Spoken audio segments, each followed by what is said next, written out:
ದಶಧರ್ಮದ 10ನೇ ಧರ್ಮ ಉತ್ತಮ ಬ್ರಹ್ಮಚರ್ಯ ಧರ್ಮ, ಕೊನೆಯ ಧರ್ಮ. ಈಗಾಗಲೇ ನಾವು 9 ಧರ್ಮಗಳನ್ನು ತಿಳ್ಕೊಂಡಾಗಿದೆ, ಎಲ್ಲ ಕಷಾಯಗಳನ್ನು ಗೆದ್ದಾಗಿದೆ, ಸತ್ಯ ಮಾರ್ಗದಲ್ಲಿ ಬಂದಾಗಿ ನಮ್ಮ ಇಂದ್ರಿಯಗಳಲ್ಲಿ ಸಂಯಮ ಇದ್ದು ವ್ರತವನ್ನು ಮಾಡಿ ತಪದ ಮೂಲಕ ತ್ಯಾಗ ಮಾಡಿ ಆಕಿಂಚನ್ಯ ಧರ್ಮವನ್ನು ಅಳವಡಿಸಿಕೊಂಡು ಇವಾಗ ಉತ್ತಮ ಬ್ರಹ್ಮಚರ್ಯ ಧರ್ಮ.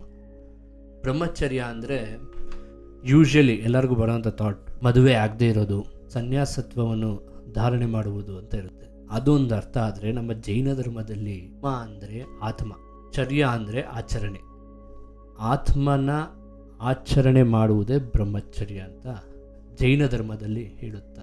ಆತ್ಮ ಆಚರಣೆ ಅಂದರೆ ಸಂಯಮ ಧರ್ಮದಲ್ಲಿ ಇಂದ್ರಿಯವನ್ನು ನಿಯಂತ್ರಿಸಿಕೊಂಡಿದ್ದೀವಿ. ನಿಯಂತ್ರಿಸಿಕೊಂಡಿರುವಂತಹ ನಮ್ಮ ಆ ಎಲ್ಲ ಶಕ್ತಿಯನ್ನು ನಾವು ನಮ್ಮ ಆತ್ಮಶುದ್ಧಿಯ ಕಡೆ ಯುಟಿಲೈಸ್ ಮಾಡಬೇಕು. ಅದು ಬ್ರಹ್ಮಚರ್ಯ. ಮತ್ತೊಂದು ರೀತಿ ಹೇಳಬೇಕು ಅಂದರೆ ಸಂಬಂಧಗಳನ್ನು ಬಿಟ್ಟು ಹೋಗಿ, ಯಾಕಂದರೆ ಈ ಸಂಬಂಧಗಳು ಬರೀ ಪರ್ಯಾಯಕ್ಕೆ ಮಾತ್ರ. ಅದಕ್ಕೆ ನಮ್ಮ ಮುನಿ ಮಹಾರಾಜರು ಅವರು ಹುಟ್ಟಿ ಬಂದಾಗಿಂದ ಬಂದಿರೋ ಸಂಬಂಧಗಳನ್ನು ತ್ಯಜಿಸಿ ಆತ್ಮವಿಶುದ್ಧಿಯ ಕಡೆ ನಡೆಯುತ್ತಾರೆ. ಆವಾಗ ಬ್ರಹ್ಮಚರ್ಯ ಧರ್ಮವನ್ನು ಪಾಲಿಸುತ್ತಾರೆ.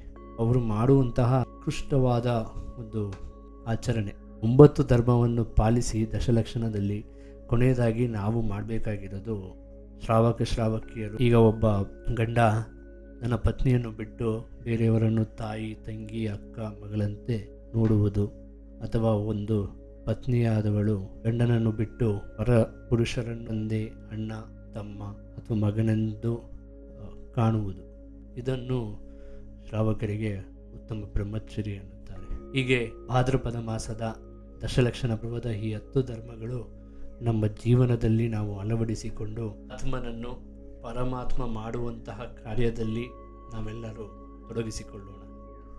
ಧನ್ಯವಾದಗಳು.